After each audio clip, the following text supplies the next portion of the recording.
part of the body was injured. Where is he shot? In the arm. Upper part of his arm or lower part? Upper part or lower part? Or what part of the arm is he shot in? His left upper arm. I walked down the hallway, I saw a lot of blood. I saw in the management office a pool of blood, and when I saw that, I ran in my office, told everybody it had obviously been a shooting. You walk into your office on a normal Thursday afternoon, expecting another routine day of trading stocks and chasing profits. The air conditioning hums quietly as dozens of day traders stare intently at their computer screens, watching numbers flash green and red. Then, without warning, a familiar face appears in the doorway. Someone you know. Someone who used to sit in these very chairs. But today, he's not here to trade. Just hours earlier, that same man had methodically destroyed his own family with a hammer while they slept in their beds. 27-year-old Lee Ann Barton never saw the first blow coming as she lay unconscious in her master bedroom closet. Her two children, 11-year-old Matthew and 8-year-old Michelle, were bludgeoned to death and placed face down in the bathtub to ensure they were dead. The killer had even left chilling notes beside their bodies, explaining his twisted logic in neat handwriting. But Mark Orrin Barton wasn't finished. On July 29, 1999, this former chemist turned day trader would walk calmly into 2 Atlanta brokerage firms and methodically execute 9 more people before the day was over. The question that haunts investigators to this day isn't just how someone could commit such unspeakable acts. It's how a man who seemed to have everything could lose it all so completely. Mark Barton's story began like so many American success tales. Born on April 2, 1955, in Stockbridge, Georgia, Mark Orrin Barton entered the world as the only child of Truman and Gladys Barton. His father's career in the United States Air Force shaped much of his earliest experiences. The family moved frequently, and for a significant portion of his boyhood, they lived in Germany, where his father was stationed. The constant relocations meant Mark never had the stability of long-term friendships, a factor that would later be remembered when people described him as withdrawn and emotionally distant. When the Bartons eventually settled in Sumter, South Carolina, young Mark was already showing signs of being unusually bright. Teachers and neighbors often noted his sharp mind, especially when it came to science and numbers. He was the type of child who could puzzle through complex problems quickly, and this intellectual ability set him apart from many of his peers. Yet, while academics came easily, his home life did not. Behind closed doors, Barton's childhood was marked by turbulence. Accounts suggest that his upbringing was harsh, shaped by a strict and at times abusive household. His father's military background brought rigid discipline, but it also created an environment where warmth and affection were scarce. There were claims that Barton endured emotional and possibly physical abuse, experiences that left him feeling isolated within the very place where he should have felt safest. This tension at home was compounded during his teenage years when Barton began experimenting with hallucinogenic drugs, a dangerous path that soon spiraled into abuse. His drug use was not merely recreational, it was frequent and heavy enough that he suffered multiple overdoses, some severe enough to require hospitalization. Each episode underscored a troubling pattern. Despite his brilliance, he carried a self-destructive streak that placed him on the edge of danger. However, Barton managed to pull himself together long enough to finish his studies. In 1979, he earned a degree in chemistry from the University of South Carolina, a milestone that seemed to signal a fresh start. His family and peers saw this as proof that he had overcome his reckless youth and was now ready to build a respectable life. For a time, that appearance held true. Barton secured work in the corporate world, applying his training in chemistry to steady employment that offered him financial security and professional respect. It was during this period of apparent stability that Barton married Deborah Spivey, a woman who seemed to ground him. Their wedding, also in 1979, marked the beginning of what looked like a conventional middle-class life. They built a home together and eventually had 2 children, Matthew and Michelle, who became the centerpieces of their family life. To neighbors and acquaintances, Barton seemed like the picture of normalcy, a husband, a father, and a professional with a promising future.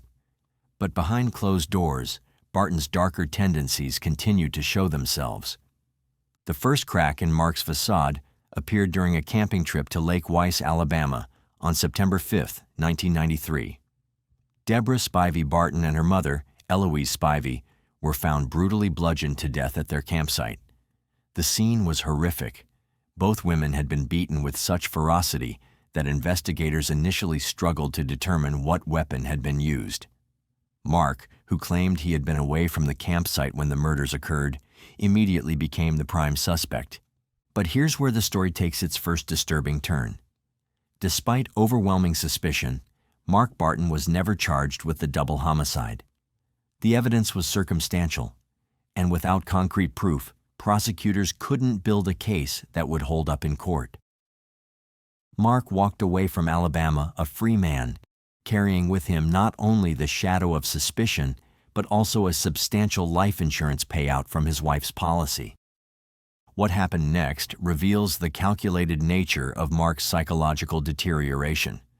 Rather than laying low or showing any signs of grief, he moved to Georgia and quickly remarried.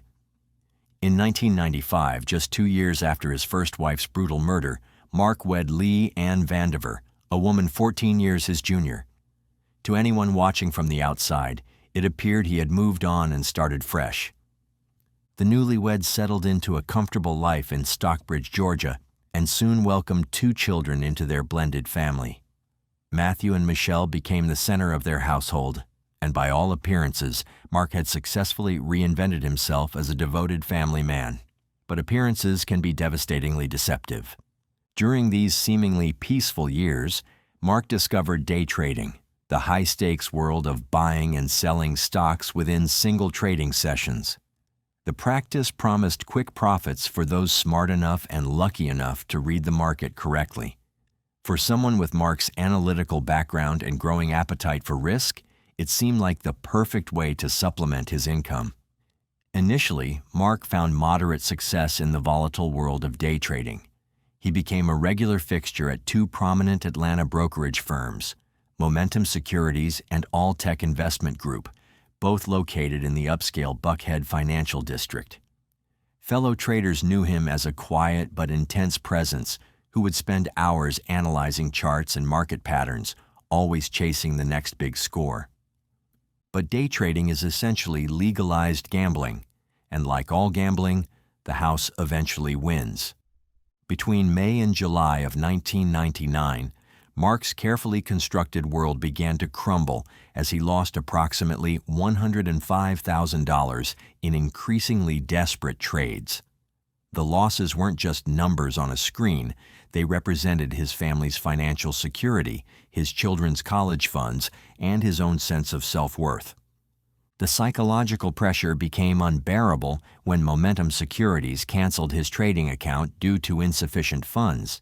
For a man who had already demonstrated a capacity for extreme violence when backed into a corner, this financial humiliation became the catalyst for something far more sinister than anyone could have imagined. On July 27, 1999, while his family slept peacefully in their beds, Mark Barton made a decision that would shock the nation and forever change the landscape of workplace violence in America. But before he turned his rage outward toward the trading firms he blamed for his losses, he first turned it inward toward the people who loved and trusted him most. The hammer came down with the precision of a man who had done this before. Lee Ann Barton never woke up as her husband of 4 years systematically destroyed her skull while she lay defenseless in their bedroom closet. It was July 27, 1999, and Mark Barton had crossed a line from which there could be no return. But Lee Ann was just the beginning. The next morning, as 11-year-old Matthew and 8-year-old Michelle prepared for what they thought would be another ordinary summer day, their father methodically ended their lives with the same weapon. The children's bodies were discovered face down in the family bathtub, positioned deliberately, according to investigators, to ensure they had drowned in their own blood. What makes these family murders particularly chilling isn't just their brutality, but the cold calculation behind them. Mark left detailed notes beside each victim, written in neat handwriting that revealed a mind consumed by self-pity and twisted logic. In one letter, he wrote that he was killing his family to spare them the shame and financial ruin that his trading losses would bring upon them. The psychological profile that emerges from these notes is terrifying in its narcissism. Mark didn't see his family as individual human beings with their own rights to life and choice. He saw them as extensions of himself, possessions to be disposed of rather than burdens to be endured. This wasn't a crime of passion or temporary insanity.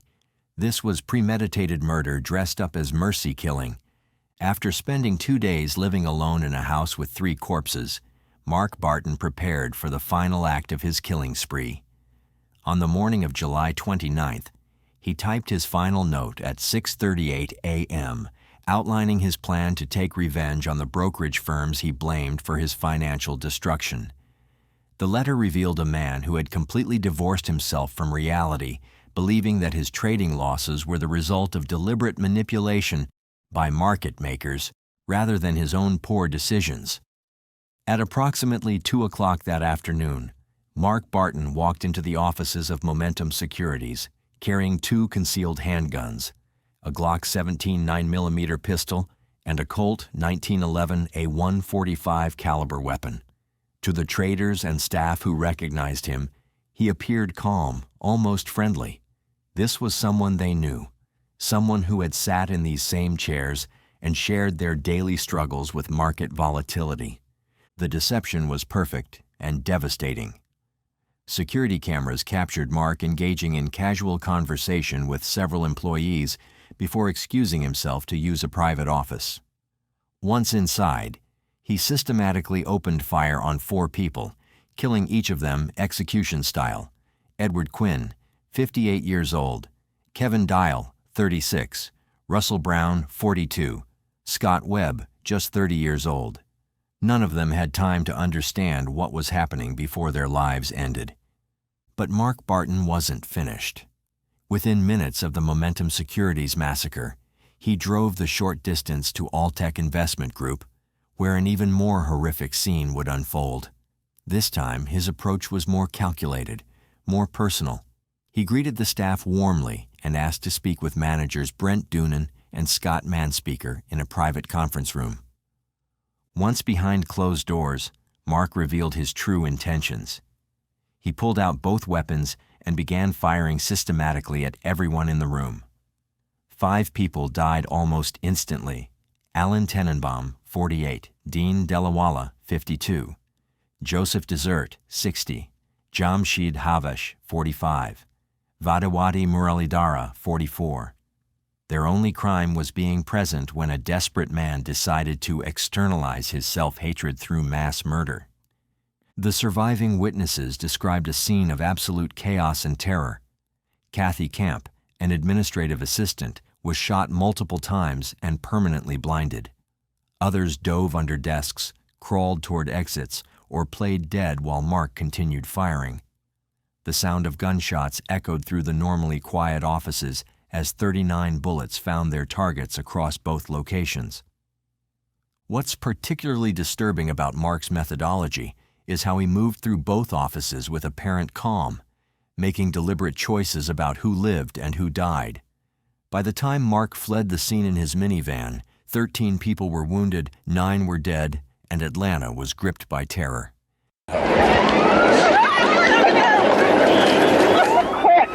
911 up. Quick, we got an emergency. There's a lady that's down.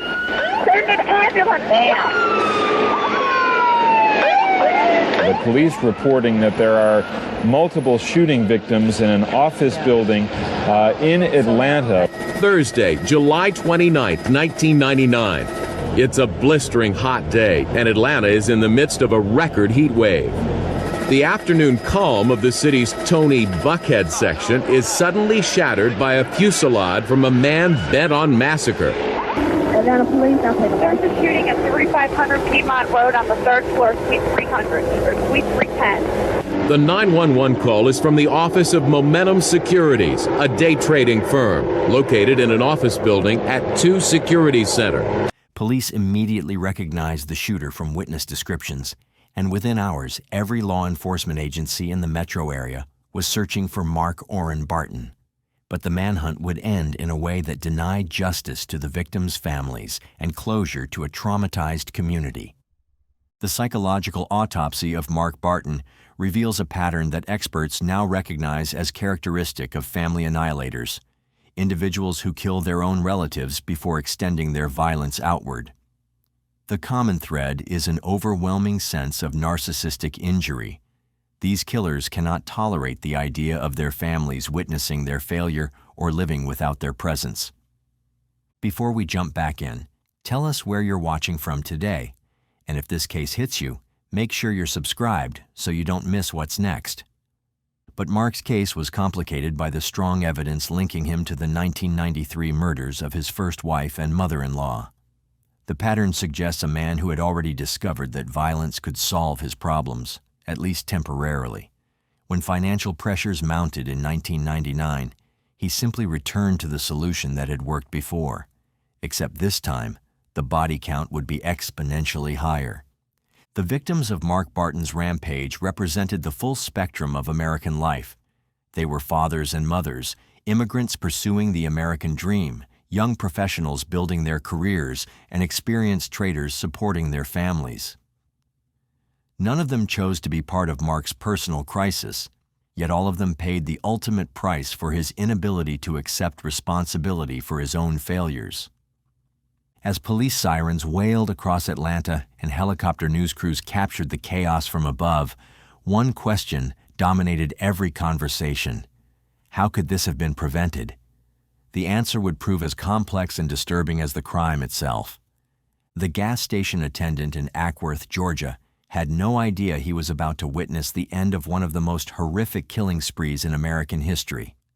At approximately 6:30 p.m. on July 29, 1999, a green minivan pulled up to pump number 3, and the driver stepped out with the weight of 13 murders on his conscience. Mark Barton had been fleeing for hours, driving aimlessly through suburban Atlanta as police helicopters circled overhead and patrol cars blocked major intersections. His carefully planned escape had devolved into a desperate flight from justice, but even now, cornered and out of options, he maintained the same cold calculation that had defined his killing spree. The manhunt had consumed every available law enforcement resource in the metro area. Atlanta Mayor Bill Campbell held emergency press conferences while police scanner frequencies crackled with updates about possible sightings. The city was paralyzed by fear. If Mark Barton could walk into familiar offices and methodically execute people he knew personally, where would he strike next? But the chase was about to end in the most anticlimactic way possible. As police units converged on the Ackworth gas station, Mark Barton made his final decision. Rather than face arrest, trial, and the inevitable death penalty, he placed a gun to his head and pulled the trigger. The sound of that single gunshot marked the end of a 48-hour killing spree that had claimed 13 lives and shattered dozens of families forever. The immediate aftermath revealed the true scope of Mark's meticulous planning. Investigators found that his minivan's gas tank was full, and he carried substantial cash, evidence that he had prepared for an extended flight from justice. But they also discovered something far more disturbing: detailed notes outlining his grievances against the financial industry and his twisted justification for mass murder. In his rambling manifesto, Mark blamed everyone except himself for his financial losses. He railed against market makers, criticized day trading firms for their fee structures, and expressed paranoid beliefs about being deliberately targeted by unseen forces. What he never acknowledged was his own responsibility for making increasingly risky trades with money his family couldn't afford to lose.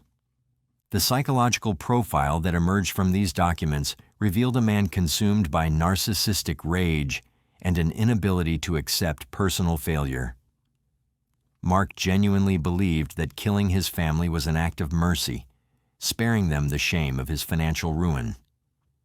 He saw his attack on the brokerage firms as justified revenge against institutions that had supposedly conspired against him. But the most chilling aspect of Mark's final letters wasn't their content. It was their tone. He wrote with the calm detachment of someone preparing a business report, not the emotional intensity you might expect from someone planning mass murder. This wasn't a crime of passion or temporary insanity. This was calculated, premeditated violence carried out by someone who had completely rationalized the destruction of innocent lives. The victims' families were left to grapple with an impossible question. How do you find closure when the killer has eliminated any possibility of justice through trial and conviction?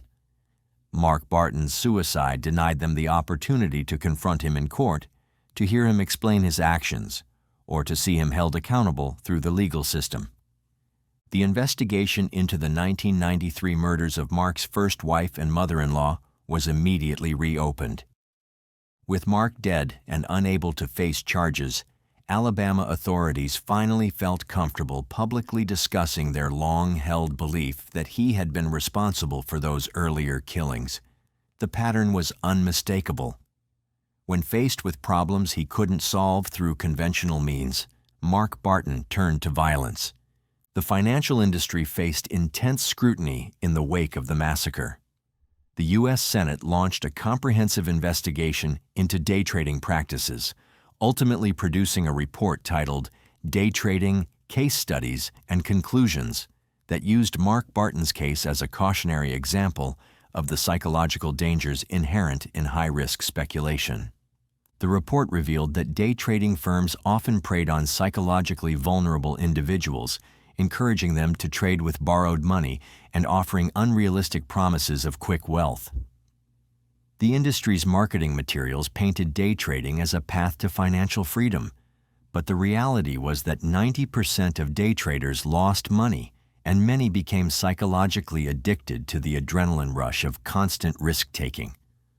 Mark's case became a watershed moment in understanding workplace violence and its warning signs.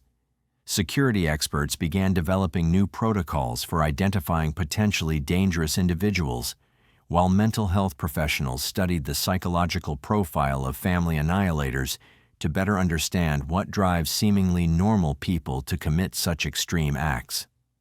The civil litigation that followed lasted for years, as victims' families sought accountability from the institutions they believed had failed to protect their loved ones. While Mark Barton was ultimately responsible for pulling the trigger, questions remained about whether the brokerage firms should have recognized the warning signs of his deteriorating mental state, and whether better security measures could have prevented the massacre. Today, more than 2 decades later, the Barton massacre remains a defining moment in discussions about financial stress, mental health, and violence prevention. The case demonstrated how quickly a seemingly successful middle-class life could unravel when built on a foundation of deception, gambling addiction, and untreated psychological problems. The 13 victims, Lee Ann, Matthew, Michelle, Edward, Kevin, Russell, Scott, Alan, Dean, Joseph, Jamshid, Vedawati, and Mark himself, represent more than statistics in a criminal justice database.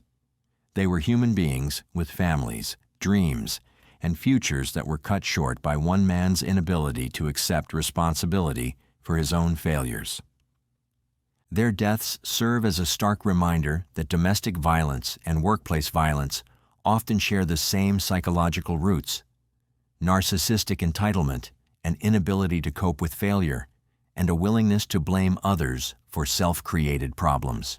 But Mark Barton wasn't the only family man who turned his own home into a crime scene. Just 4 years before, another tragedy unfolded with even more victims and even fewer warning signs. A man who was also described as loving, devoted, and harmless. Then one day, he snapped. And when he did, it wasn't just one life lost, it was an entire bloodline wiped out in a single night. Now let's talk about the Harvey family, a household that seemed picture-perfect until someone decided to burn it all down. What if the first knock at your door in the new year was the last one you ever answered.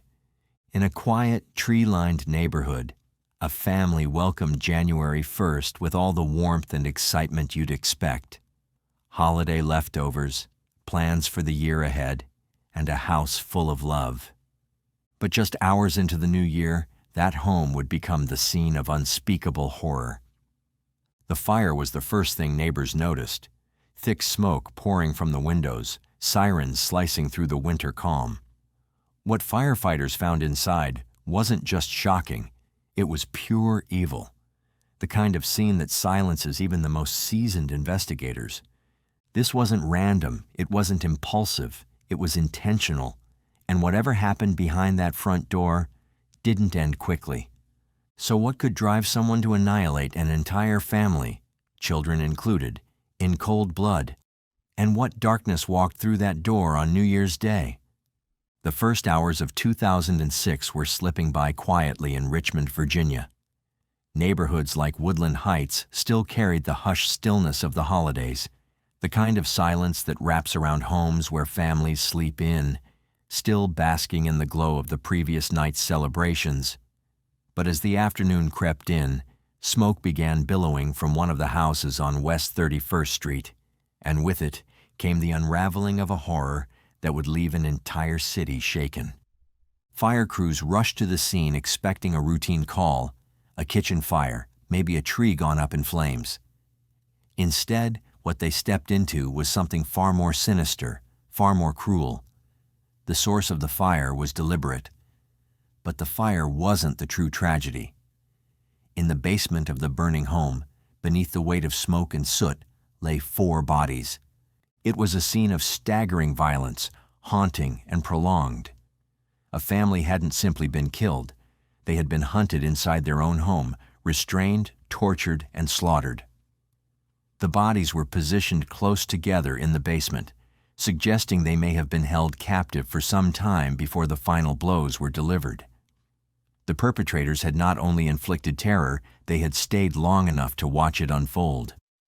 Then, as a final act of desecration, they lit the house on fire, not in panic, but with the cold, organized intent to cover every trace of what had happened inside. The victims, Catherine, Brian, Stella, and Ruby Harvey, were known in Richmond, not as celebrities, but as neighbors, parents, artists, and business owners. The mother, Catherine, a woman of vibrant energy and creativity, had co-founded a popular toy store that was not just a shop, it was a cornerstone of the community, a place where childhood was celebrated. Her husband, Brian, once a rising figure in the college rock scene, had built a quieter life in recent years, trading the noise of the stage for the gentle rhythm of fatherhood. He was soft-spoken, thoughtful, and beloved by friends for his introspective spirit and musical soul. Their daughters were just beginning to carve out their place in the world. The older one, named Stella Ann, just 9 years old, had the precocious wisdom and curiosity of a child who reads far beyond her age. The youngest, Ruby, 4 and full of joy, had a smile that neighbors said could turn any day around. To see their lives end this way was to feel something fundamental tear loose inside anyone who knew them, or even just knew of them. The house, once filled with music, toys, and laughter, had been transformed into a garb of silence and ash. As news of the murders spread, grief gave way to confusion, and confusion turned swiftly into fear. There were no signs of forced entry, no known threats, no enemies.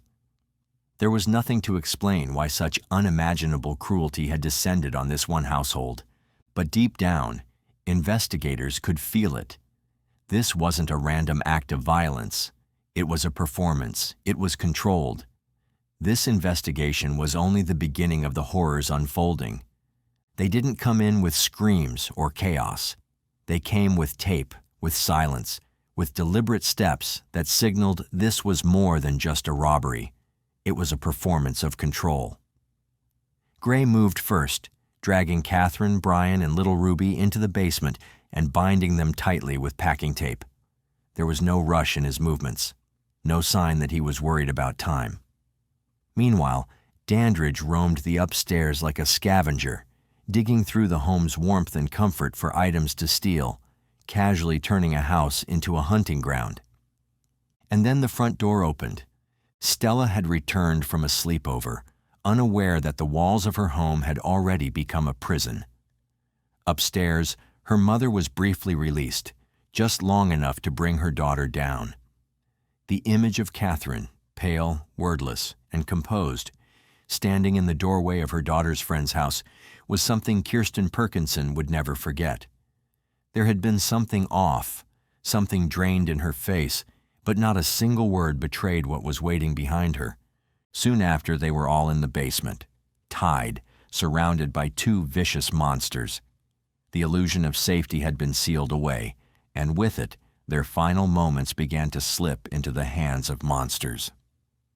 What followed wasn't a frenzy, it was precise. Gray took his time. One by one, he used the blade, drawing it across their throats, the packing tape still pressed against their skin. But it wasn't over. After their bodies slumped into silence, he raised a claw hammer and struck each of them, repeatedly, turning a cold execution into something far more invasive and far more grotesque. The medical examiner would later try to translate that chaos into something clinical. Brian and Catherine killed by blunt force trauma. Stella, smoke and crushing blows. Ruby, 4 years old, pierced in the back by a knife, one wound so deep it reached her lung. But numbers and causes don't begin to explain what happened in that basement. Even in the end, they didn't stop there. As if to add one final flourish, Gray and Dandridge knocked over a small art easel, a simple thing, maybe something one of the girls used for painting, doused it with wine, and set it ablaze. It was petty. It was theatrical.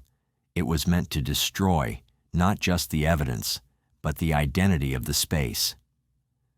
As flames climbed through the basement, curling around what was left, it might have looked like the scene of a tragic accident. But nothing about this was accidental. The fire didn't go unnoticed.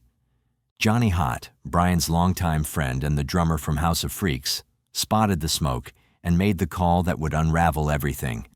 A fire department arrived to extinguish flames, but what they uncovered would ignite a storm far more devastating than fire. And the men who had walked out of that home hours earlier, calm, unhurried, untouched by the flames of hell they left behind, were already moving forward, as if 4 lives meant nothing at all. But who were Gray and Dandridge? You may wonder. The two men, Ricky Gray and Ray Dandridge, were no strangers to darkness. Born in 1977, these two were bound not just by blood, but by a shared legacy of violence and criminal behavior. It was only a matter of time before their twisted paths collided into unspeakable horrors. Ricky Gray had a history, one that was written in criminal records and failed relationships.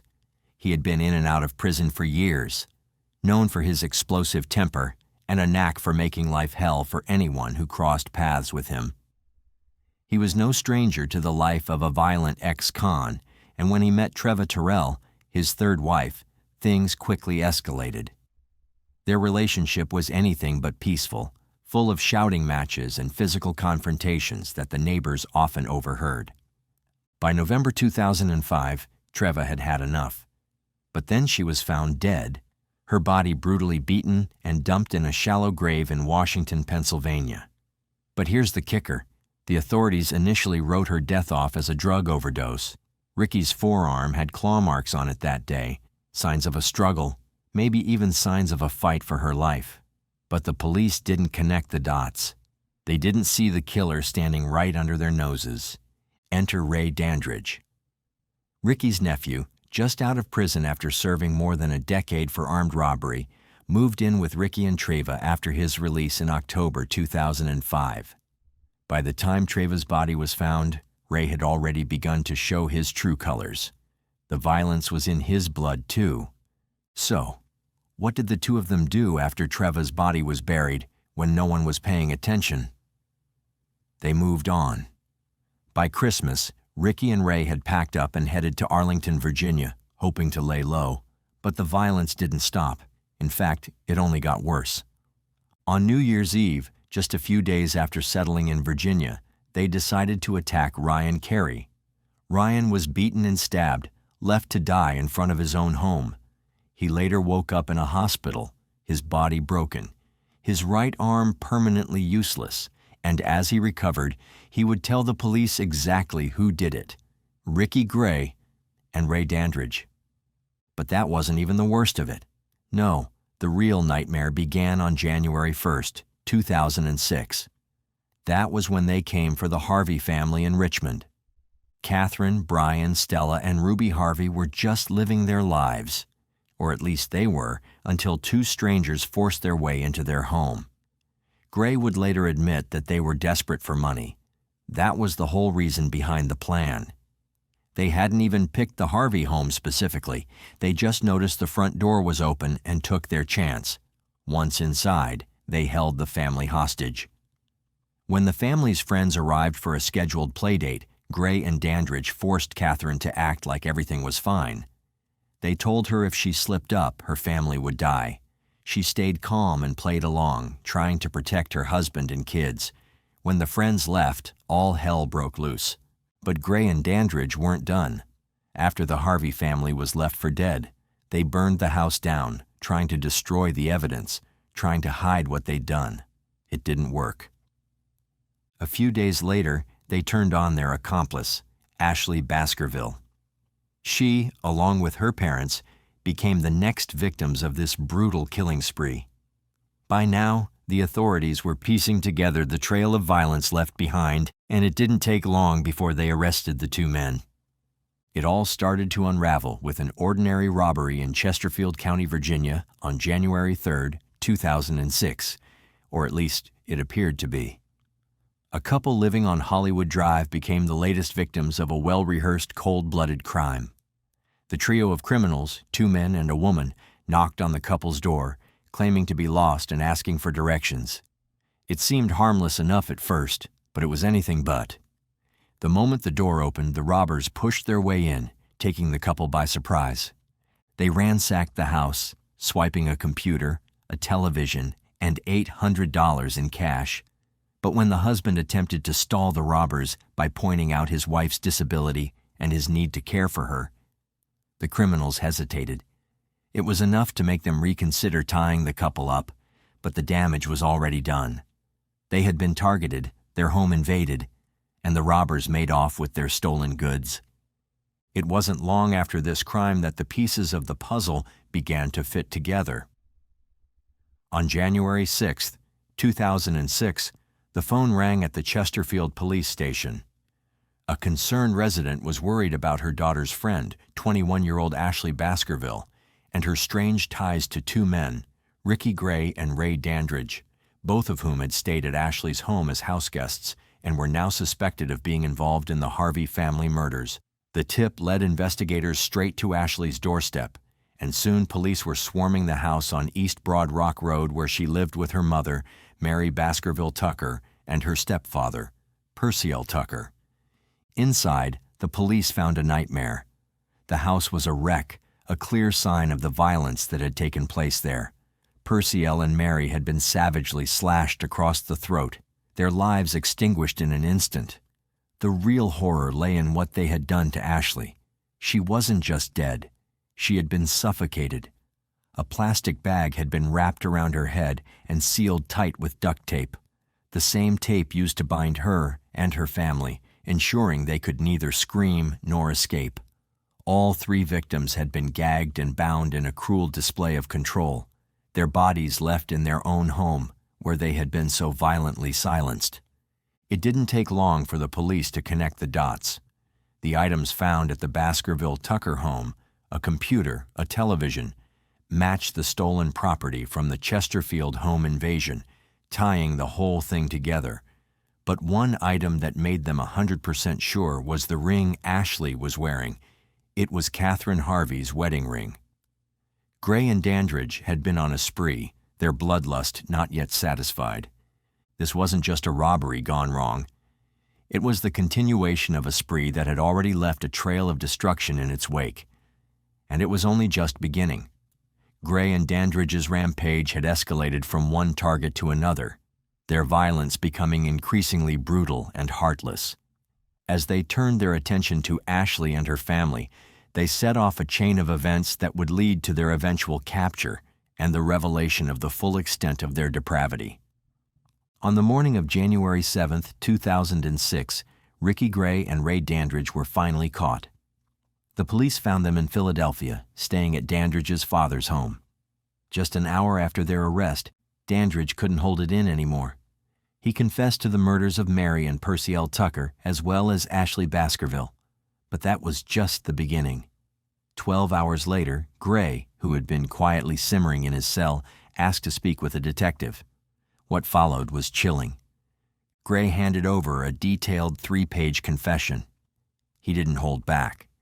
In his confession, he described how he'd killed the Harvey family using a kitchen knife and a claw hammer to brutally end their lives. He didn't try to justify his actions, instead saying, "I don't believe sorry is strong enough." None of this was necessary. But even as he confessed to the Harvey murders, he didn't stop. He went on to admit that he had beaten his wife, Treva, to death while Dandridge held her down, and that he had been part of the Tucker Baskerville murders. Gray even confessed to the brutal attack on Ryan Carey. The floodgates had opened, and everything came pouring out. As the investigation progressed, the police pieced together more and more of the story. By January 8, 2006, they had confirmed Ashley Baskerville's involvement. She wasn't just a victim caught in the wrong place at the wrong time. She had actively participated in the robbery and murders. Evidence, including testimony from witnesses and items found during the investigation, made it clear that she had played a role. Ashley had been the lookout while Gray and Dandridge entered the Harvey home to rob them, and later became a used toy that those monsters randomly threw away one day. In their confessions, Gray and Dandridge claimed Ashley had pretended to be a victim. She had allowed herself to be tied up as part of the plan to rob her parents, but when things went south, Gray decided he was done with her. He didn't need her anymore, so he killed her too, and then stole her parents' car to make their getaway. The whole thing was a twisted series of lies, manipulation, and brutal violence. What started as a robbery spiraled into something much darker, and the confessions from Gray and Dandridge revealed just how deeply they were involved in the deaths of so many people. The aftermath of their arrests would send shockwaves through the community, leaving behind a trail of broken lives and unanswered questions. The court proceedings for Ricky Gray and Ray Dandridge were as intense and chilling as the crimes they committed. Both men were tried in the city of Richmond Circuit Court in Virginia, with the weight of the murders hanging over them. On February 9, 2006, things started to take shape legally. Ricky Gray was charged with 5 counts of capital murder for his role in the horrific murders of the Harvey family. These charges included killing more than once in a 3-year period, committing multiple murders in a single act, killing during a robbery, and killing 2 children under 14 years old. Meanwhile, Dandridge was charged with 3 counts of capital murder for the deaths of the Baskerville Tucker family, though later one of those charges would also cover his role in the Harvey murders. At first, Dandridge pleaded not guilty, but as the trial went on and the case against him grew stronger, he made a dramatic change. Just before the closing arguments, he switched his plea to guilty for all 3 murders, agreeing to a deal that would keep him behind bars for the rest of his life without the possibility of parole. This was his way of avoiding the death penalty, but his guilt was clear. Gray, on the other hand, stuck with his not guilty plea. His defense team tried to argue that he had suffered physical and sexual abuse as a child and that he was under the influence of PCP at the time of the murders, hoping for some leniency, but the jury wasn't swayed. After a 4-day trial and just 30 minutes of deliberation, they found him guilty on all 5 capital murder charges. The jury recommended the death penalty for the murders of the Harvey children, Stella and Ruby, while suggesting life in prison for the other 3 charges. On October 23, 2006, Gray was officially sentenced to death. but the legal battles didn't end there. In December 2006, Ricky Gray was also indicted for the murder of 37-year-old Cheryl Warner, a mother of 3 whose body was found in a burning house in Culpeper County. She had been shot and hanged in the basement, another horrific act that Gray would have to face. However, this charge was eventually dropped in 2008 because of contradictory evidence. Even after his sentence, Gray's case dragged on. Between 2011 and 15, his execution was delayed multiple times due to appeals in both state and federal courts. In November 2015, the Fourth Circuit Court rejected one of his appeals, and in January, a year later, Gray's execution was set for March 16, 2016. But the delays didn't stop there. His lawyers filed yet another appeal with the U.S. Supreme Court, which chose not to hear his case later that year. Finally, in 2016, after all the appeals were exhausted, Governor Terry McAuliffe denied Gray's clemency plea. His execution was scheduled for January 18, 2017, and at around 10 p.m. that night, Ricky Gray was executed by lethal injection at the Greensville Correctional Center. As for Ray Dandridge, he's still serving his life sentence in Sussex 2 State Prison. His story didn't end with the trial, and the weight of his actions still hangs over him as he remains behind bars. The trial and the aftermath showed just how deep the darkness went with these 2 men, Gray, who would eventually face the ultimate penalty, and Dandridge, who would live out his days in prison. Both men left a trail of devastation that still echoes in the Richmond community to this day. But as the dust settled, one question continues to haunt those who were left to pick up the pieces. Was this truly the end of their deadly spree? Or was there more lurking in the shadows, waiting to be uncovered? Share your thoughts in the comments below. If you've made it this far, be sure to check out this next video. I think you'll enjoy it. Thank you once again for watching.